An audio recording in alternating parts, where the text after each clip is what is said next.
Welcome everybody to the Horn of Plenty podcast. Your first host Vapi Chulo and your second host Rico Grande is here on standby. We are Hello, here. everybody. We are here today to make our stance perfectly clear. Black lives matter, and if you're one of those people that say all lives matter, we want to let you know that that's a cute little thing for you to say. But society does not treat everybody like all lives matter, and so that's why Black Lives Matter is an important movement. All right, we're not gonna go to. Oh, and first and foremost, my bad. Just rest in peace, George Floyd. Man, we can be here for 5 minutes, just RIPing it up to everybody that unfortunately passed by the hands of police officers, the bad ones. We choose to believe that there are good officers out here, but we need to acknowledge that there are bad police officers. So just rest in peace to everybody. Before we start the podcast, we are going to talk about the issue at hand, but we want to start off by letting the viewership know what are some ways that you can be a supporter of the Black Lives Matter movement or other social justice causes, right? First one is educate yourself. You got to educate yourself on the cause, and you got to understand historically why people feel the need to advocate. So let's just go with Black Lives Matter for a minute. You can't have a conversation about the criminal justice system without talking about how it oppresses black and brown people. Most of these things that have been passed into law way back in the day and still till this day, you can track it down to just somebody saying, no, we need to oppress black and brown people more. And poor people. That's a conversation we don't have because white poor folk back in the day, and a little bit today as well, were discriminated against as well. Okay? Work on your own habits and beliefs. We all have hidden biases, whether you acknowledge it or not. And so you need to be able to have that self-reflection and figure out how you feel, what your feelings are, and then just work towards being a better you. Three, it's not just about not being racist, it's about being anti-racist. Just because you feel that you are not racist, you're not making an impact. Truthfully, the impact is when you use whatever privilege you have or whatever platform you have to share messages of anti-racism. All right, we'll do two more and then we'll start the podcast. Take action in your community, and this doesn't mean that you have to go protest. I know a lot of people, especially during these COVID-19 times, don't want to be outside bumping elbows and shoulders with other people. I understand. But you have a social media account. You have friends and family that you can talk to. You have a job depending on the position that you're in. You can educate the people that you supervise or educate the supervisor. All right. And finally, donate if you have disposable income or if you have you only have $10, but this cause is really important to you. You want to share that five. It's real important for you to lend money to those people who can use it to just have more resources to market and make these ideas come to fruition. All right. If you're following us on YouTube right now, on the screen, you see the front page of the Black Lives Matter website. If you want to understand a little bit more as to why this movement is exploding and why it's important, we encourage you to check out the Black Lives Matter website. It's just blacklivesmatter.com. There you can learn, support them, donate, watch, and listen. So we're just going to leave this on here for a while, all right? Rico Grande, anything else to add before we start the show? No, let's get started. I mean, All you right. covered a lot of the resources. I don't have the computer to bring up anything else. Sounds good. Rico, what you want to talk about? So we've seen during the last, I think, was almost 3 weeks now, the national and global response to the killing of George Floyd. So I want to talk about some of the reactions, some of what I think is good, some of what I think is not so good, and a little bit in between with you. Sounds good. So what's on your mind? So right now, I'll talk about. Let me talk with the most recent. I like Juneteenth. We a lot of us already knew what Juneteenth was. A lot of people didn't know, and I'm not surprised. You don't cover Juneteenth in your middle school or your high school half of the time, and so this is my stance with corporations jumping in. But first, I'll say what I like. I like that a lot of the corporations and a lot of governors and people in power in the political system are claiming Juneteenth to be a national holiday. It's been approved in New York State, not New York City, New York State, for Juneteenth to be a paid holiday. So if you work retail, you may not have the day necessarily off, but you get time and a half. And those people who work in the public sector get the day off. I like that. Another thing I like the corporations that donated tons of money to historically black colleges and universities, HBCUs. All right? Now this is where the conversation happens. We can have this after I hear what you like about the response as well. Whether that's just to save face, his CEO is just like, man, all of these companies are out here supporting Black Lives Matter. We don't want to get canceled. Black and brown people make a huge part of our customer base, and we're not trying to jeopardize that. We're not trying to get canceled. Let's just throw $10 million this way and hope that we're okay. You know what? I thought about that all week, and at the end of the day, for me, the $10 million still makes an impact, and so whether it's just to protect your image, I'm honestly happy that it seems like CEOs' backs are put into a corner where it's just like, yo, I have to do something good or I stay quiet and something bad happens. I like that that's where we are right now. So that's just two. Juneteenth and money going into HBCUs and the Black Lives Matter movement and other causes. So I like those. All right. I'm just going to react to them right off the bat. All right. So I think it's good to bring awareness to Juneteenth because a lot of people didn't know what it was. Mm-hmm. Education is rough in the United States right now. Yes. Well, always.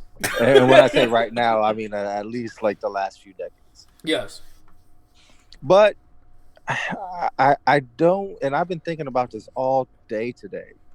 I'm seeing, countless posts on Instagram and Facebook. I'm seeing commercials, and I want to say it is nice for the moment, but then, maybe sadly on my part, the cynic comes out. Mm-hmm.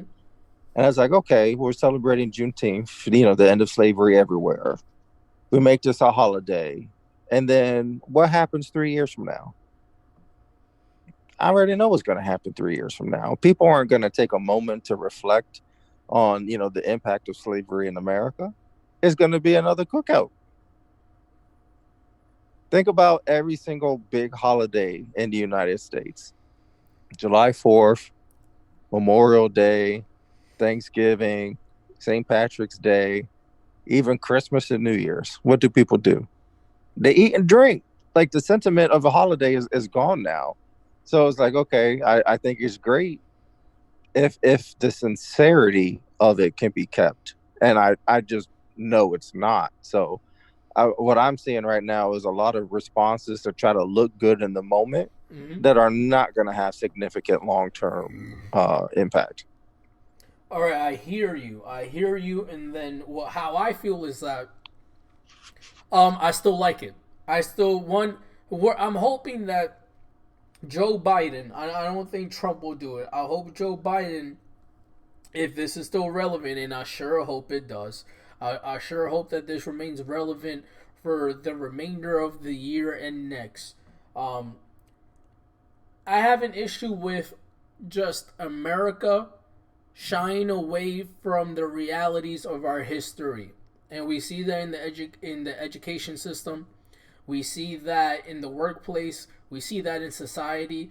People want to turn a blind eye to what happened for over 400 years.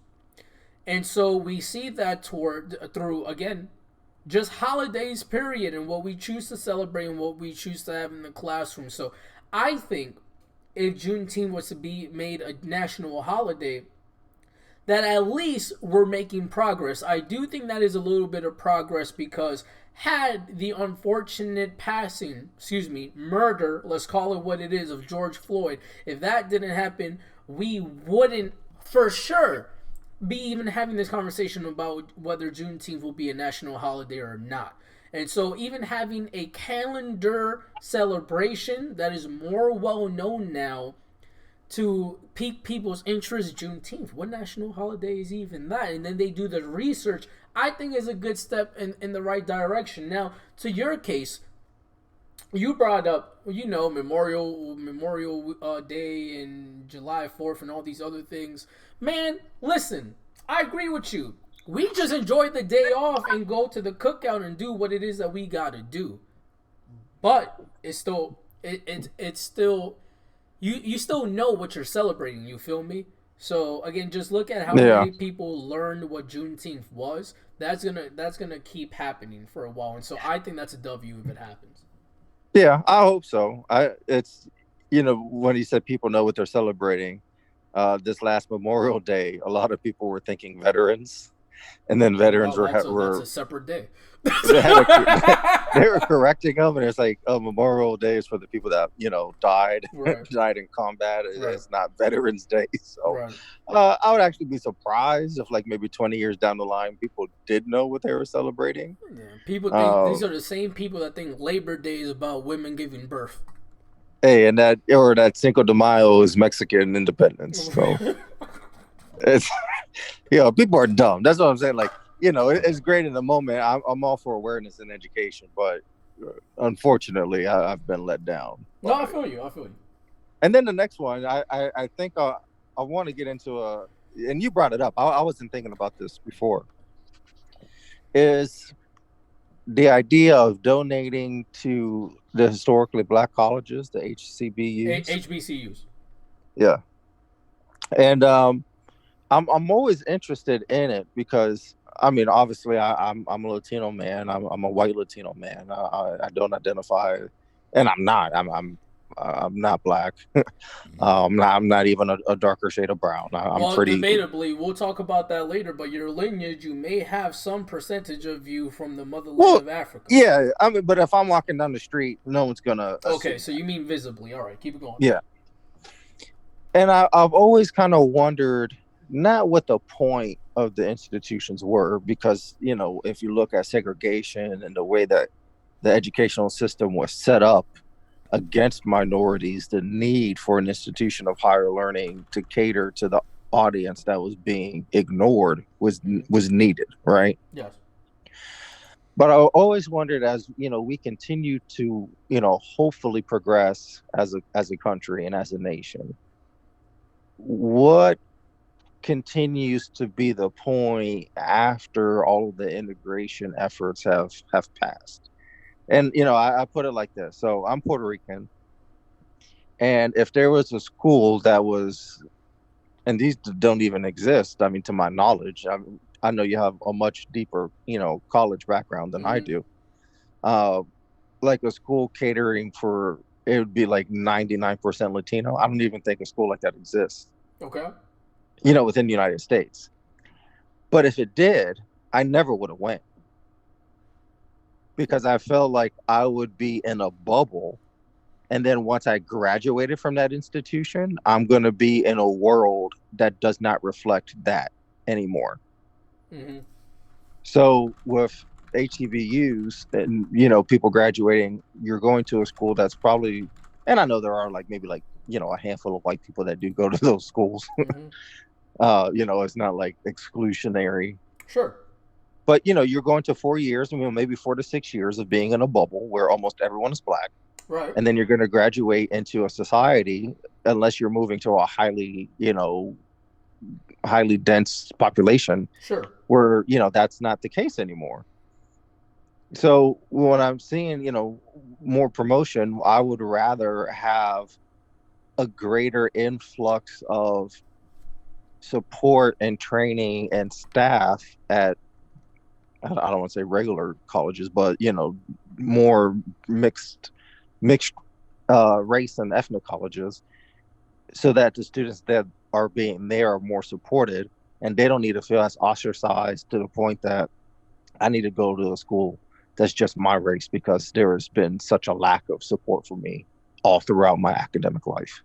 Sure. All right. So a couple of things. You got me in my higher ed bag. All right. So first thing, you said mixed race institution. I mean, that's very rare in the United States to have to go attend a college or a college that exists that has a pretty adequate mix of people. Truthfully, a dime a dozen, times two.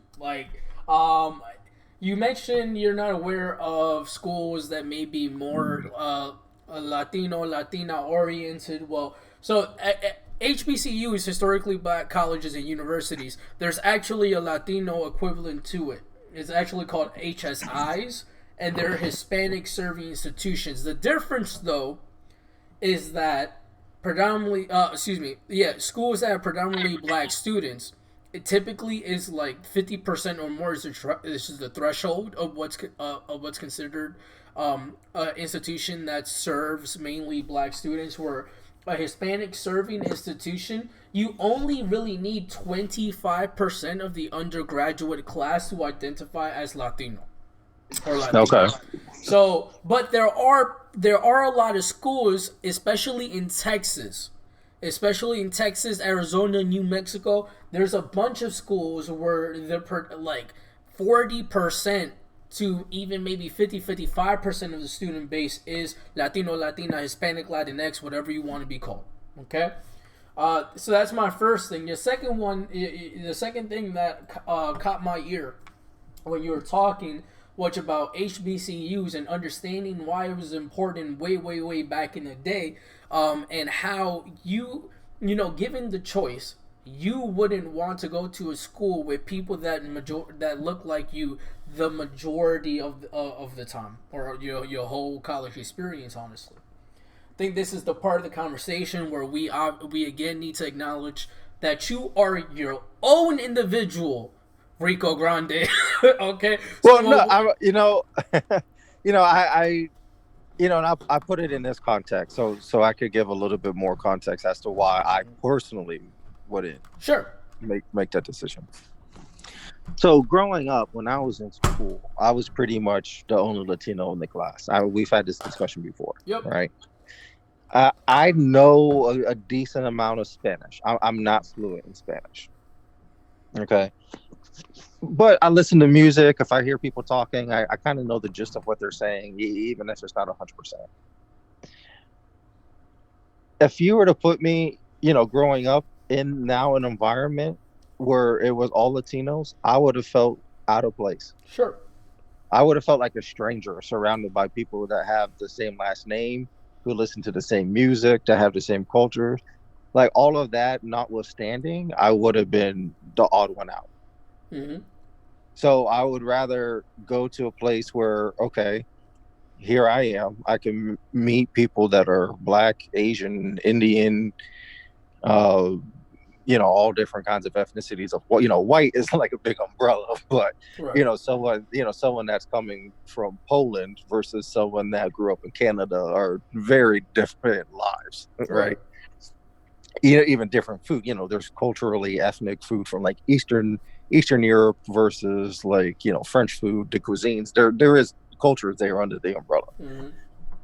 I always wanted to have the blending of experiences, kind of the international feel, rather than, hey, we all love Mark Anthony. Like, okay, like, okay, all right, but is there more? Like, I don't know. Right. Um, did you? Okay, so you talked about your perspective. Did you have that perspective at 18? Yes. Okay, perfect. So this is. And Oh, and go. the reason, like, I remember, my family used to go to a Spanish church when I was Sure. very young, and then we went to an English speaking church, Right. and they always had a festival over the summer, and we would always go to the Spanish church festival. Mm-hmm. And like everyone would speak Spanish, and because I wasn't fluent, like I always kind of felt like on the outside. Right. So then, like sometimes, and then even when I was in college, my first like, there was two groups. One was called Latinos Unidos, and another one was called Soul, which was like I forget what all of the letters of soul meant, but it was like Latino groups. I tried to join it at one college. I transferred to another college. I tried to join it there. The only reason I never really kept up with it is because they always met when I was at work. Right. Yeah, and even then I joined. It was like I felt like they all knew each other. They were joking around, and even for the Spanish that I knew, like I don't know Spanish slang. Right. So, inside jokes, different things like that. Like I felt like, okay, I'm in this group. I'm trying to connect to this group that I've felt maybe not a part of because I was never surrounded by them growing up. And now, like, I don't know how to make the connection. Sure. Okay, so then let me, because this is my point. I think sometimes when we had conversations, you put yourself in the position, and I think that's great. And I think we need to acknowledge that other different types of people, not just in identities, just mentality, right? Because this is a real mentality-driven conversation right now. Um, other people need other things to be successful. So let me tell you, one of the reasons I am a huge supporter of HBCUs and HSIs is because one, I live kind of not the opposite story of you, but I went to a predominantly white institution, not by choice, in that I just picked the school that gave me the best financial offer, right? So, Mm-hmm. so I went to a predominantly white institution known as PWI, and so I felt odd. I felt odd being in like what I consider country, middle America, growing up in the South Bronx, right? And I went to a school again where in the summertime when there was no college students, there would be more cows than actual locals. So that's the type of school that I went to, and so Gotcha. the process of acclimating was really hard for me, uh, because I felt like I consistently had to educate people on who I am as an individual, again, to my white peers. The activities that were predominant around, and I'm school driven, right? School driven activities. Really didn't cater to like my likes. It reflected more of the likes of my white peers. And so, for example, when you just I'm going to use the most simple example. When the school hired musicians to entertain the student body or community members, who do you think those musicians were? They were white. They were white country. They were white, whatever white soul it's considered, folk. It was all of these things. And so that's just one example of several. So th- let's go to your original point, and then let's go back to the initial conversation, which was the responses towards the untimely murder of George Floyd. Uh, HBCUs help with students just be comfortable if you're black. So you don't, that part of acclimating is a little bit easier for you. Traditionally, most of these historically black colleges have great professors and caring professors and faculty at that. Listen, we have this conversation all day, every day. There's good and bad people everywhere. There's good and bad teachers, there's good and bad police, there's good and bad people, period. What we find in predominantly white institutions is that faculty and professors don't know how to best support people with marginalized identities, because most of those people who work in these schools come from a privileged background, come from a community where there were mainly white people. And so, we all know it's not a surprise that when you, at a young age or even in adulthood, surround yourself with people of diverse perspectives, diverse identities, like you are just you know how to mingle around. You know how to support. You understand that people need different things to be successful. You're not going to tell me that professors and faculty at a HBCU, who again are predominantly black, don't know how to best relate and how to best support with black students. Are there bad professors and faculty members who are black at HBCUs? Of course. But what remains the same is that the majority of them know the struggles that it is to be a black and brown individual in America and around the world, truthfully. Okay. The other thing, the classes and extracurricular activities are tailored to African Americans as well. And so we talk about middle school and high school. how that education system, you really don't learn about anything about African American history or history from Africa other than Malcolm X, Martin Luther King Jr., like the same 10 names, right? Yeah. And then you go to college at a PWI or another school that doesn't have a curriculum where maybe you want to learn more about your culture, but they don't offer like just any classes about African culture or Hmm. a class about leadership where it focuses on black activists, black leaders who shifted the culture in entertainment or politics. You rarely see that in PWIs. And so as a black student to go to a historically black college or university and be able to have that rich academic fulfillment, that's a W. Diversity is another one. You feel empowered. You feel more like, yeah, I'm black. Woo! Like, we celebrate this. We had a lot of hard times, but we great. You get that. You don't get that at a PWI. So, I mean, I can go on. I really could. No, Really I go agree. on. Like I see what you're saying. It's just, and it just kind of illustrates, that people go to college for different reasons, and they're looking for different things when they're It's in that not college different reasons. environment. I'm not going to let you do that. It's not for different reasons. At the end of the day, if you're going to college, your goal is to obtain your degree, to earn your degree. But research shows that it's bumpier depending on what's important to you as a human. So we're not saying, like, I don't want this conversation to end on a note of, yeah, I mean, if you want to learn, if you want to have black activities, go do your thing. No, if you still want, as a black student at HBCU, you still want to earn your degree, and you acknowledge that it would be easier, you will have less barriers socially if you went to HBCU other than a PWI or something else. It's just like this, simple as this. Somebody who wants to remain home, if you ship them 3 states away to a college, they may flunk out because they feel like they don't have the support. So they leave school and go back home. It's kind of the same premise here. If you put a black or brown student at a PWI, and one of the important things in that person is feeling accepted or having a support system, they may leave and fulfill that goal elsewhere. No, I agree. Like I wasn't saying, like, when I said different reasons, I wasn't saying like, Okay, oh, I had I'm to going to tackle that college. real fast. Yeah. No, I'm not going to college so I can be surrounded by that. Right. What I'm saying is, I never had a Latino teacher. Right. So I never expected to have one. Like, to me, like, even like looking for that was just like not an option. You know what I mean? Right. And then when I was in school, like, I have a science background. Right. So, if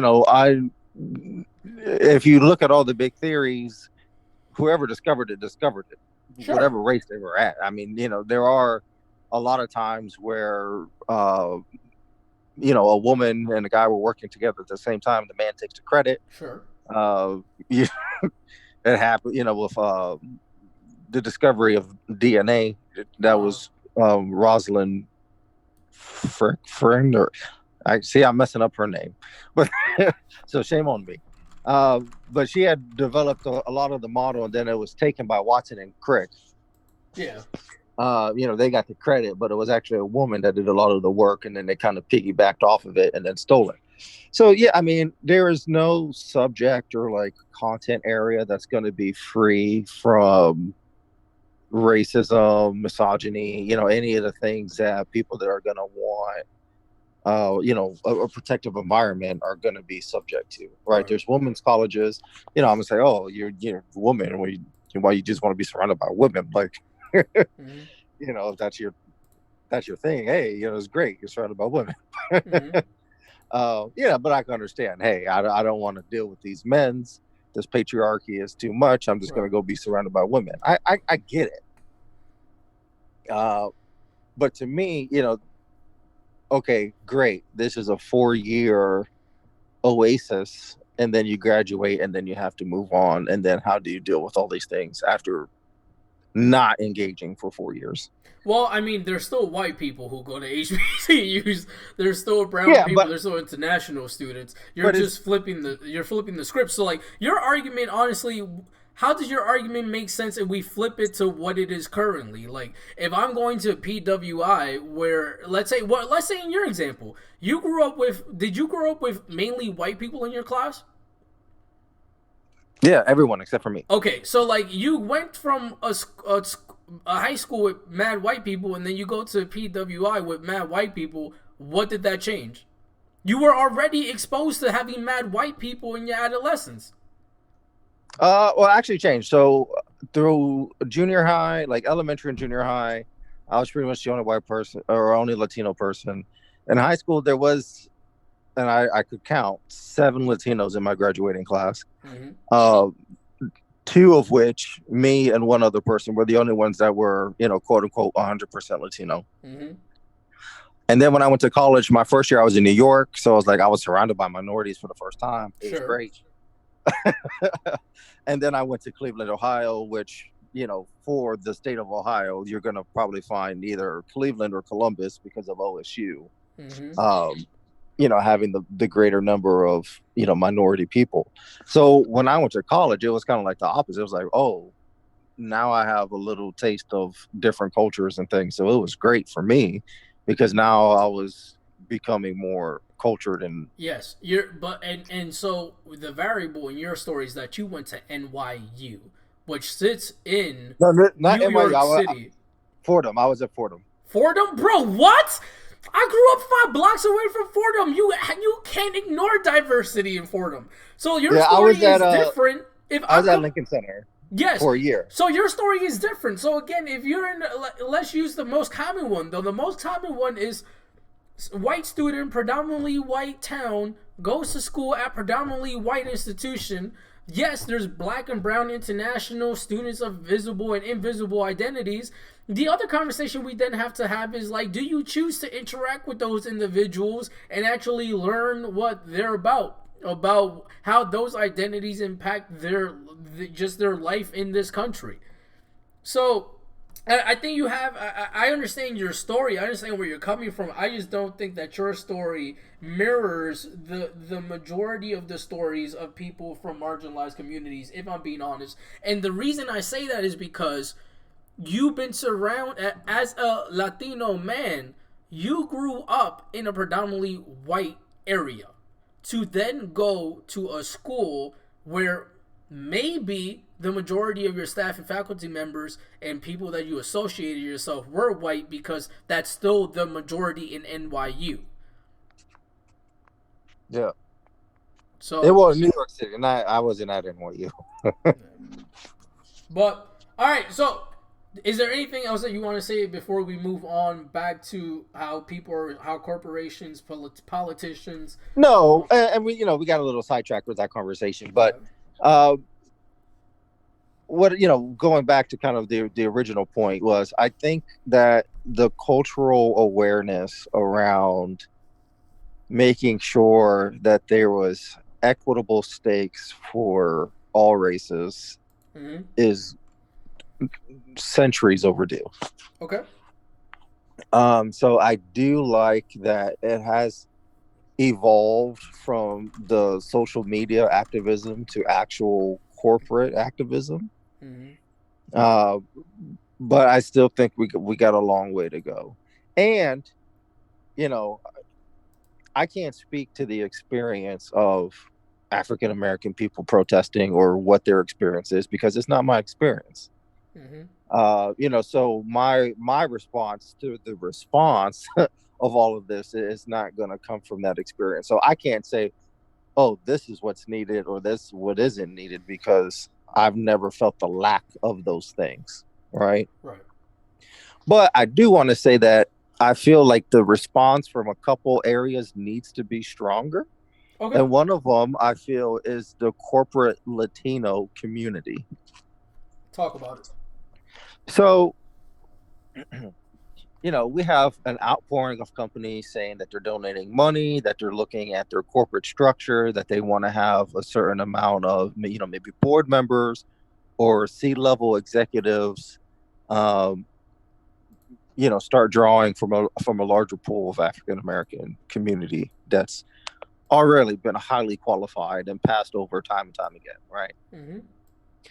And within the Latin community, I see kind of a lot of, oh, okay, Black and brown community, we gotta, we're doing this, but there hasn't been the conversation quite yet about the Latino community's role in perpetuating some of the racial attitudes that have happened.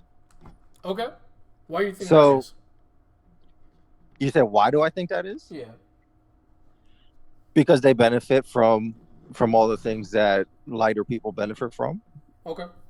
And I will look at it like this: like growing up, my mom and my grandma used to watch the novelas on TV, Yeah. and whether it was Telemundo or Univision, Mm-hmm. I don't remember a single novella that ever had a Afro Latina lead. Sure. Can't think of one. Right. Like I can't even think of one that had like a prominent supporting character. Bro, fun fact, not to cut you off, but super relevant to what you're saying. I did a presentation on colorism in Hollywood. Well, it was on colorism, and part of the presentation was entertainment, and so I hit Hollywood. If you look at some of those telenovelas, they're typically not people of darker shade there, period, but when they appear, it's people with darker shades of skin that are the villains in those shows. Oh yeah. And it's like, I even think about the news channels like Primera Impacto, shows like El Gordo Mm-hmm. and Flaco, Yep. the weekend show, Sábado Gigante. Yep. Like Afro Latino people are ignored. Like you could watch these shows and think that that community just doesn't exist in Mexico or any of the places where these shows are being created, because there's no representation of the Afro Latino community, Mm-hmm. which to me, it only serves to try to, the light skinned Latinos are better than mixed or dark skinned Latinos. Like, you know we have countries that they're discriminated against for darker skin, for hair, for everything. Like even on Love and Hip Hop Miami, Mm-hmm. one of the big storylines in the first season was about Amara La Negra and her hair and her skin tone and Yep. everything. And I was like, I was thinking about this, and I was like, why does she have to be Amara La Negra, which translates to Amara the Black? Right. Like that's mad racist. But did she pick that name? She picked the name, and I Right. understand, like her kind of embracing it. But why can't she just be Amara? Well, because she's using her platform, and really quickly, I'm not. I want you to keep getting in your bag, but I know I'm not. I don't know her. Like I don't have her phone number, but typically with people. I called her last night. We were Right, yo, talking. actually, it's crazy you mentioned this because we talked about this yesterday. We just ate some garlic knots. Yo, absolutely, bro. She be waddling on the garlic knots. She only left me two. Anyways, um, you know, it's the same reason that people like Latinos and Latinas make it their mission to put Afro behind the name is because in our culture we've been, and I'm gonna say what it is, man. We've been brainwashed, whether it be historically or by our parents, in that we're socialized to believe that being darker is like being less significant in the world, to be honest. And historically you see that play out, right? And so people like her embrace it, so then you're forced to have a conversation. So I'm familiar with her interviewing and somebody asking her the same question, and she's like, "Cause I'm black." Like Mm-hmm. I don't think she goes super in depth, and like she probably does, but I've never seen it. Where she goes, in my community, people think it's taboo to talk about us having African ancestry and all this other stuff, and so I embrace it. I put that joint right in my name, and so I think that probably has something to do with it. Okay, no, but hey, I have seen some of the story. I don't follow all the interviews, Mm-hmm. so if that's the reason she's bringing it up to focus on the conversation, I think is great. Mm-hmm. But then you know, I grew up. I'm a Latino man, so I speak from the Latino perspective. Like Latino culture, if you look at music, whether it's salsa, plena, bomba, Right. all of the music that we've taken was influenced by the Africans that came to the Yes. island from the Yes. slave trade. And Yep. I look, okay, so the music we have, a lot of the food that we have doesn't exist without the influence of Africa. Yep. But then I look at the biggest artists in salsa and merengue and bomba and plena and they're all light skinned. Yep. Like I'm trying to think like and I'm like, oh, am I just miseducated in in the music I listen to and not knowing everyone's genealogy? But growing up, like the only one of the groups that really kind of embraced it was DOG, which was Mm-hmm. Dark Latin Groove. Mm-hmm. But other than that, like Mark Anthony, you know, Prince Royce, Romeo, all these guys, like they wouldn't go and claim that they're black. Right. So to me, it's like there has to be, obviously we have this big corporate, big umbrella response. But I think one of the things for Americans and, people around the world is, okay, well, let me look at my house. Let me look at my culture. Let me look at my family. And what have I done? What ideas have adopted that are maybe getting in the way of progress? Absolutely. And I think that's one of the things I want to see more. Like if Nike comes out tomorrow and saying they're donating 500 million, that's phenomenal. Right. But that doesn't change what happens down the street. Sure. So that's what I'm more interested in. Okay, I don't care about people putting a black square on their Instagram.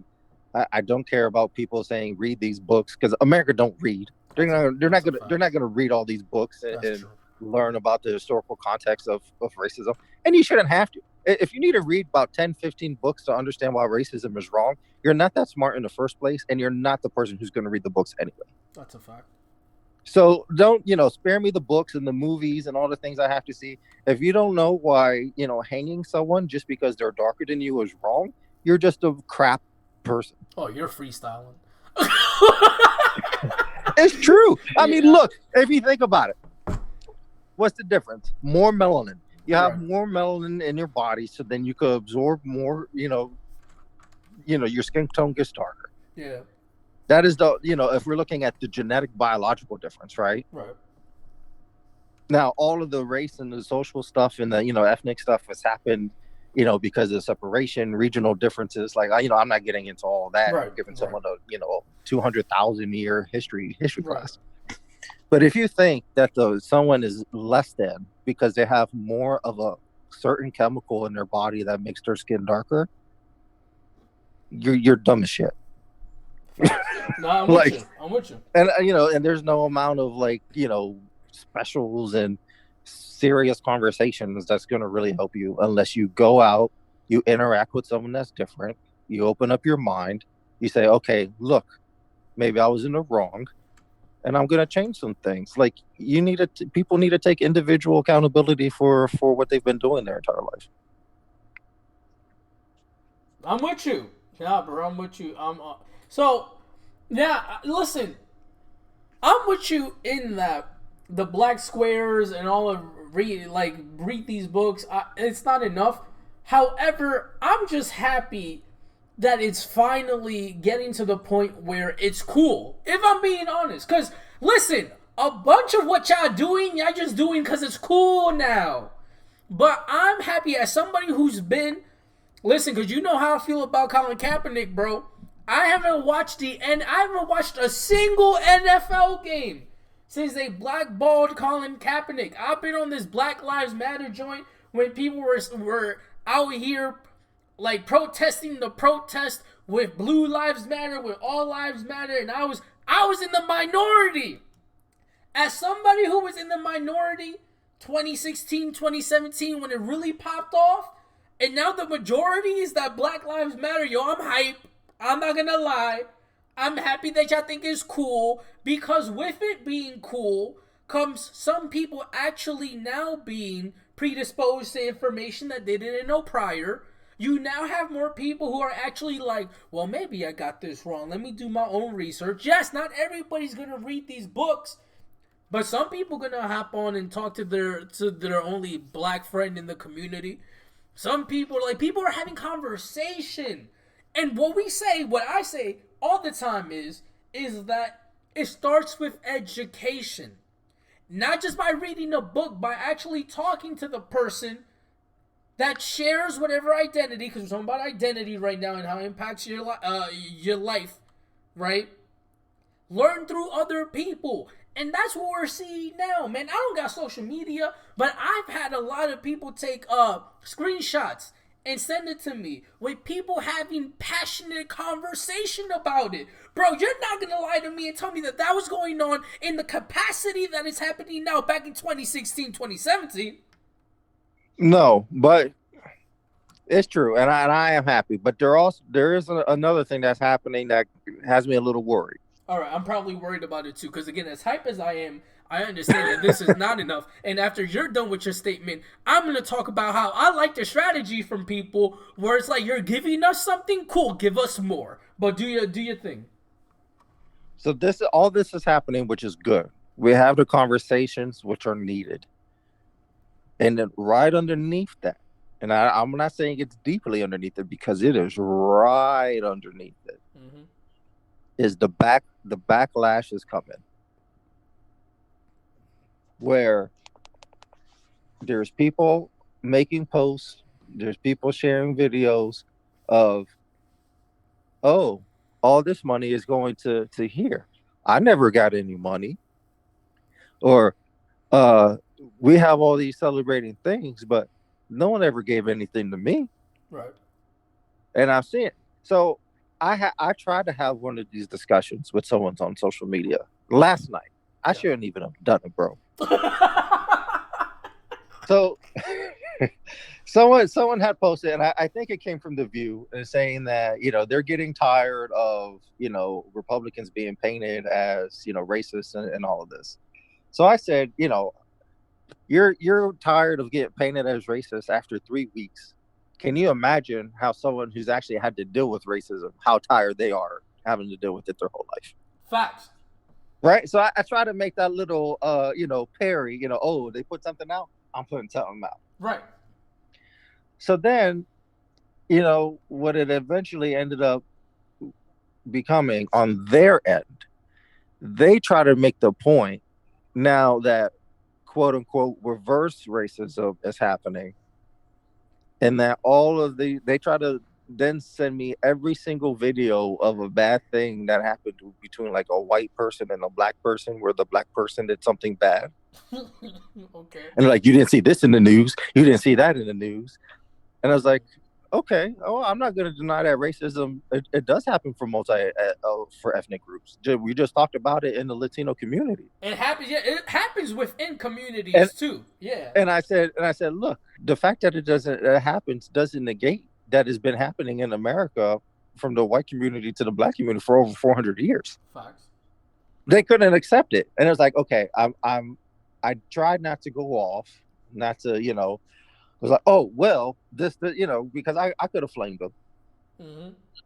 I'm trying to have this civil discourse, this back and forth. Mm-hmm. And then they start sending me these videos. I'm like, well, let me check the source of these videos.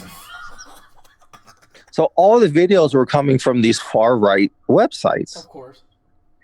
And what, I have a feeling, and I know it's going to happen because it's just the nature of people, right? Mm-hmm. If you're in a situation where you're being forced to grow and you're not ready to grow, instead of seeing it as a growth opportunity, you're going to see it as being oppressed and being persecuted. Mm-hmm. So now those people that, instead of trying to open up their mind and have the conversation and grow, they're going to dig in their heels, and the backlash, I feel, it's starting to form, and it's starting to get nasty. Do you think tomorrow, we're recording this on June 19th, Juneteenth, celebrating Juneteenth, by the way. Do you think it happens tomorrow? Or do you think it sparks tomorrow? I think it's already happened. But do you think? But I don't think it's sparked quite yet.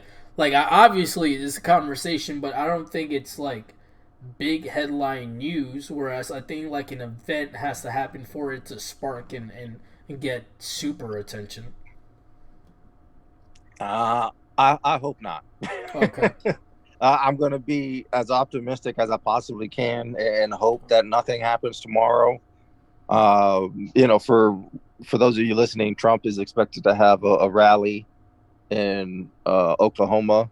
Mm-hmm. There's already been all kinds of stories of armed groups being there. It could be the perfect powder keg for something to happen, and I hope it doesn't.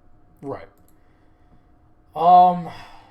Yeah. Hey, what else do you want to add? Because now we're gonna keep talking about this topic, but I kind of want to crack jokes now. So before I go and crack jokes, No, I mean, hey, look, 400 years plus, of racism in the United States, right? yes, Hundreds upon hundreds of years of racism and colorism and all this other stuff. colorism, ethnicism, however you want to paint Right. it. It's been going on basically since people have been living. I don't think that 3 weeks is going to get it done. Sure. And we're building. People are building on much more than just 3 weeks. This has been happening for forever. But there's a long way to go. I mean, I hope that we're taking a big step in getting to where people need to be and treating people equally and with respect and love and care. But it can't fade. The hashtags can go away. The marches, the protests. They quiet down. They can't stop.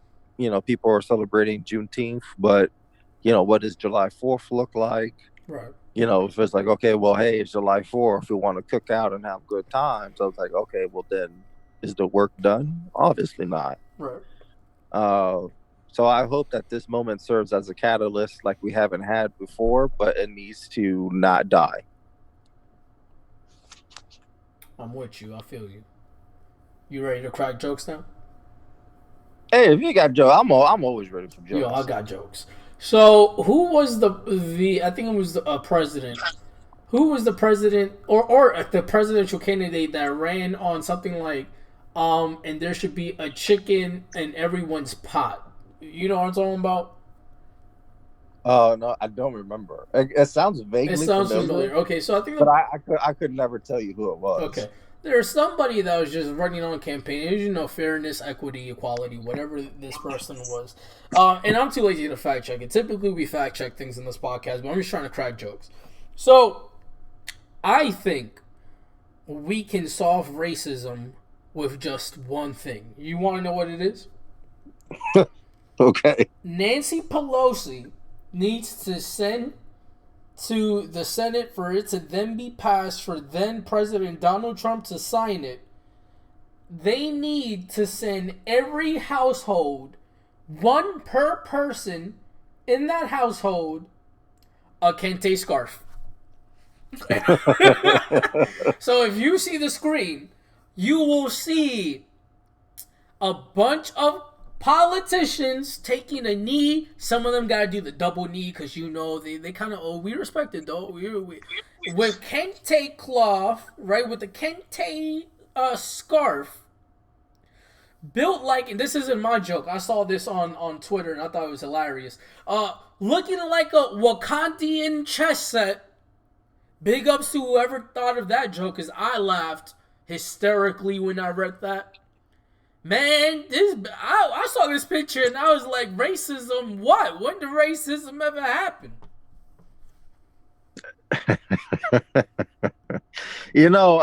I saw it and I was like, it made no sense. They might as well just threw their fists in the air just as a big slap in the face to everybody. And the kente cloth isn't even, it's Ghanaian. It's from Ghana. Like, right.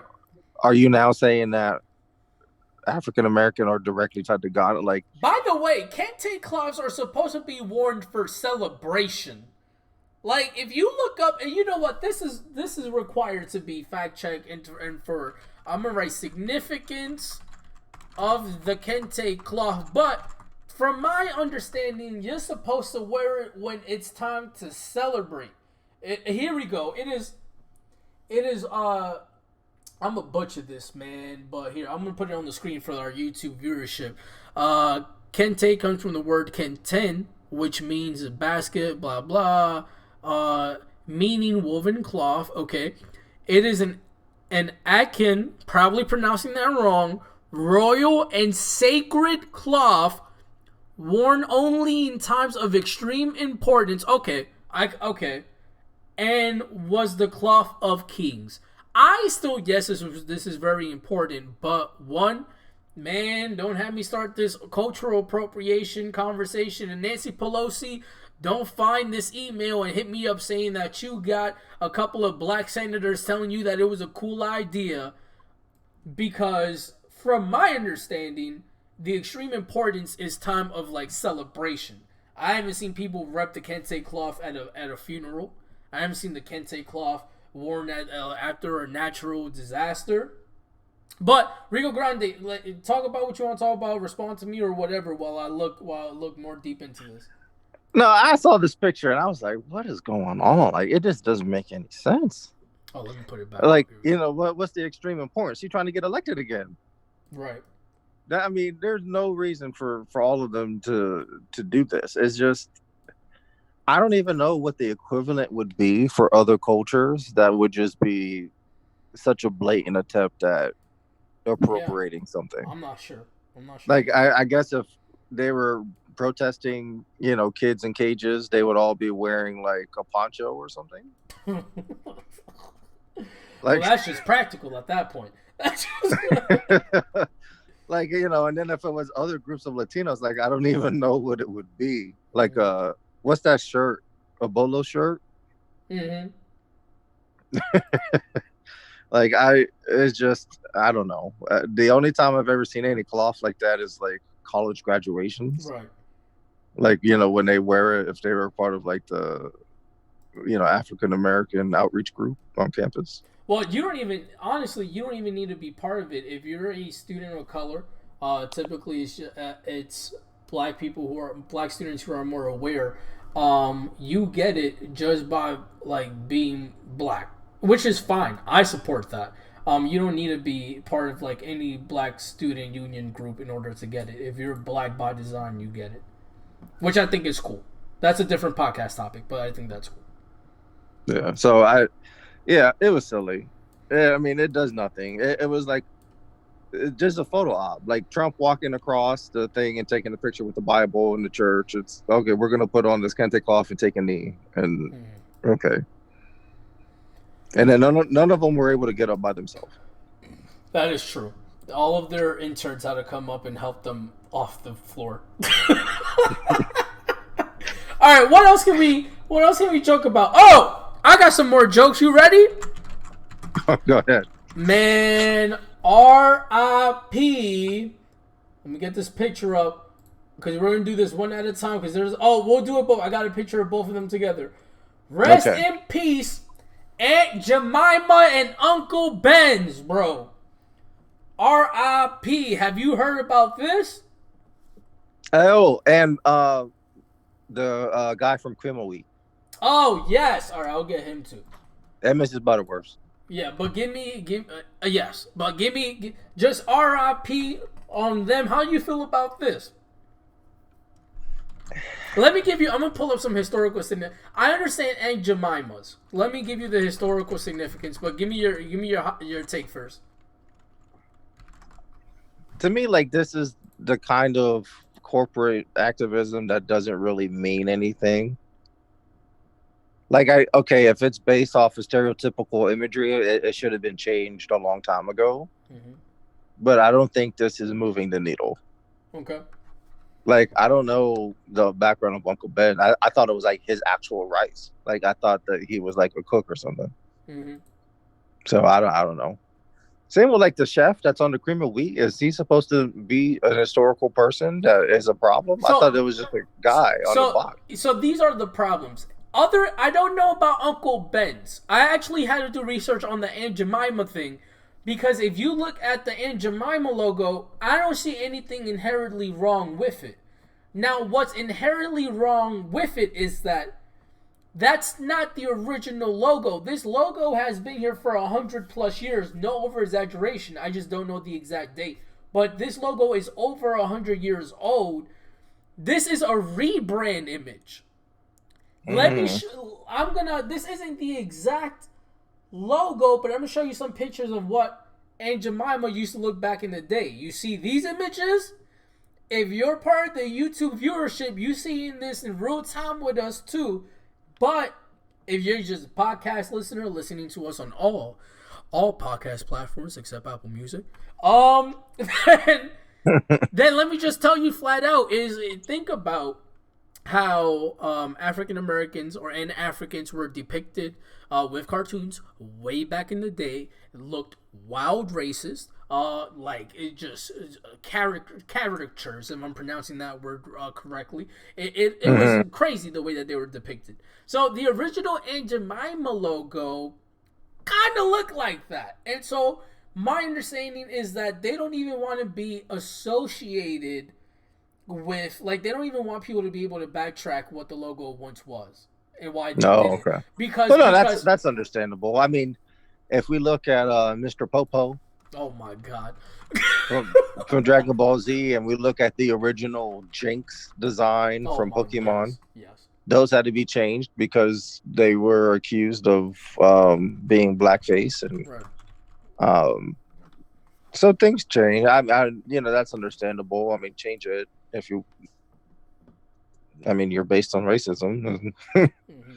You may Also, want to change that. one more thing to talk about the Aunt Jemima thing before we go to the next logo or the next topic is so Aunt Jemima, the original design, and I'm pointing at it if you're watching it on YouTube, but that was based off of like the quote unquote mama stereotype, which basically was like you're black and feeding white people, like because you get again after slavery and stuff, like a lot of black women were employed to take care of white families, and so like they that's where you get a whole bunch of like things like the help and that's where all of that comes from. So that original logo basically was associated with taking care of white families. Yeah. Yeah, so that's the history behind that. I don't know if we want to spend a lot of time going through all the other ones, but I understand. I understand. Also, this says since 1889.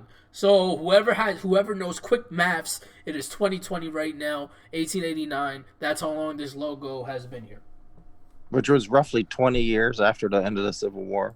Right? Isn't that crazy?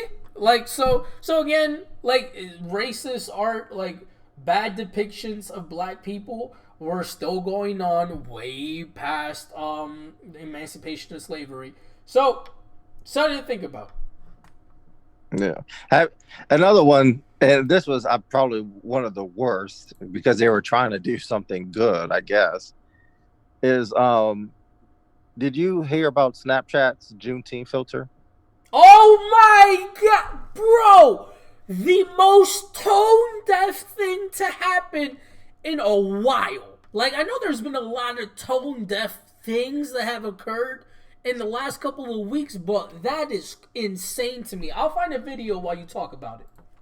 So I don't have Snapchat, but I've seen. So Snapchat came out with the Juneteenth filter, and I guess once you launched the filter, a little prompt that said "smile" came on, and then once the person smiled, these chains appeared in the back, and then the chains would break, like Yup. slavery was being ended. So Bro, it's like that basically, say Pepsi like commercial. all that anyone ever had to do was just smile, and then the chains of racism. Then we would have ended this 100 years. Whole Civil War could have been fought with a smile. Oh, bro, I got the clip. I got the clip. All right. For YouTube viewership, this is it. It's a 6 second clip.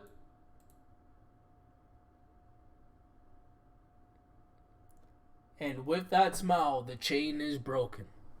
absolutely ridiculous. I don't know, like if you download it and it's like, okay, well, what is this filter? Like, you see No, it's naturally there. You don't have to download it, bro. Everybody oh, it gets was it. just there. Yeah, so you see this bottom Okay. part?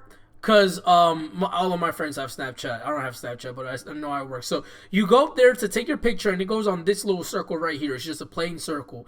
And then all of these other circles are filters that already exist. You don't have to download anything. So you just scroll down, and then whatever happens in the back. So yeah, this was available to absolutely everybody until they pulled it off. Gotcha. So yeah, I mean, hey, everyone's out there trying to do something. It's just some of the things that people are choosing to do is not is missing the mark. Right. So put in effort. Try to do better in your life, but be a little smart about it. All right, I got another one for cream of wheat. I figured it out. It's the same thing with Aunt Jemima, where you see a black chef catering to a white woman. Now, I don't know if this white woman also is supposed to be like a server or a mother. I don't know how people dressed way back in the day, but oh wait, here we go. Let's just read the part of the article. This is a CNN article. It says an associate professor of African studies at Rutgers University said the image of white may have helped cream of wheat tone down the overt racism, but the subtext behind the imagery remains. Okay, but tell me what you still are referencing the place of black people as servants and as your chefs. Okay, so yes, that is what it is. Yeah. Well, no. Go down a bit. Okay. Because right there. Where you can still draw on the legacy of what slavery meant and what black people's natural position is supposed to be, your own personal slave in a box. All right, you got to change, what it was, but I don't think that people are buying cream of wheat and it's like, ooh, you know what? No, but bro, I understand that. That's not the point, though. The point is that these corporations don't even want this conversation to occur. They don't want, like, as soon as somebody says, yeah, but back in the day your logo was racist and you just altered it, they don't even want to have that conversation, rightfully. Like, if I'm a CEO and somebody hits me with that, I have no good debate for it. I guess what? You know what happened? What? Someone forgot. Someone forgot what? Forgot what the original design was. Who? So someone within the corporation. So okay, this is a cream of wheat box from 1902, right? Yes. So let's say. Yep. So like when I was born, I remember the cream of wheat box. It was just the guy's face on top of the box, right? Uh-huh. So let's say that I worked at cream of wheat and I only knew the new box. Mm-hmm. Like, unless you were to go and study the history of like all of the other previous ads, which you should have done if you're in marketing and advertising, you should do it. Or a CEO. Yeah, CEOs, they don't care. They just worry about money. Your CEO should be worried about all different areas in your business, but keep going. So someone came in and was like, "Oh, well, this is our design. I'm just going to keep on building off this design," and then it got lost. They got lost. I'm not excusing it. I'm just saying that's what happened. I think they knew what it was, and they were like, "Man, nobody cares," and just moved on. Well, but yeah, we won't do research on Uncle Ben's, but like I'm just gonna assume that for most of these people with these sort of ads, back in the day, just look. Oh my God, that's racist as hell. Yo, do you see this ad for back in the day? It's Aunt Jemima. Yeah, it's 100. Oh my God! I wouldn't even read it. Yeah, I'm not reading this. So it's an 131-year-old logo. Yo, podcast listeners who aren't watching on YouTube, I'm sorry, we ain't gonna say this because we ain't about to get a clip of this. I don't even want to. I don't want to impersonate. I don't even want to read it regular. I'm not doing it. So just look up Aunt Jemima, man. This is crazy. I don't even want this on the screen anymore. But it's crazy, man. It's crazy. I actually did a project. To be canceled. Yo, Florida Plenty podcast. No. Accused of. Nah. perpetuating Aunt Jemima stereotype. Yo, but listen, like I did a whole so I went to school for business and I had a concentration in marketing, and so I actually got to learn about all of these racist ads and other racist ads. So if we ever want to have a podcast episode just on that, we can do so. It's fascinating. It's sad, but it is fascinating. Yeah, that all kinds of conversations for Yeah. another day. All right, let's take this off. And Black Lives Matter. All right, so donate. That is wow. All right, man. What else you want to talk about? Yeah, I think that's good. I think we talked about plenty. I don't want. Oh, obviously we could sit here. We could talk all night. We could talk all week. We could talk all month. We could talk all year. But I don't want having so many conversations that kind of becomes diluted. Right. One thing that again we won't have the conversation about, so I don't even want your response because you probably have a lot to say about this too. I boycotted the NFL for a long time, as stated previously in this podcast. I think that Colin Kaepernick now has a clearer path back into the NFL, whether it is as a football player or as somebody who's working alongside with Jay-Z to make sure that the NFL is not just spending a lot of money on social justice initiatives, but are actually creating their workplace and just that whole system to for it to be comfortable for black and brown people. I think there is a clear path, and I think it's going to happen. That is my prediction on June 19, 2020. I agree. Well, we could talk about it later, but I agree. All right, sounds good. All right, to conclude, listen, keep your boxing gloves on because fighting racism is an everyday thing. It's cute that y'all putting the black squares up now. It's cute that Black Lives Matter is cool now, but this energy need to happen until things are equitable. Until things are equitable for all people who live in this country. Keep these boxing gloves on. Be an ally. Educate yourself. And just keep educating yourself on everything. Rico, Grande, any parting words? No. Good night. See everyone later. Yep. Stay safe. Hey, and COVID-19 is still a thing. So stay home.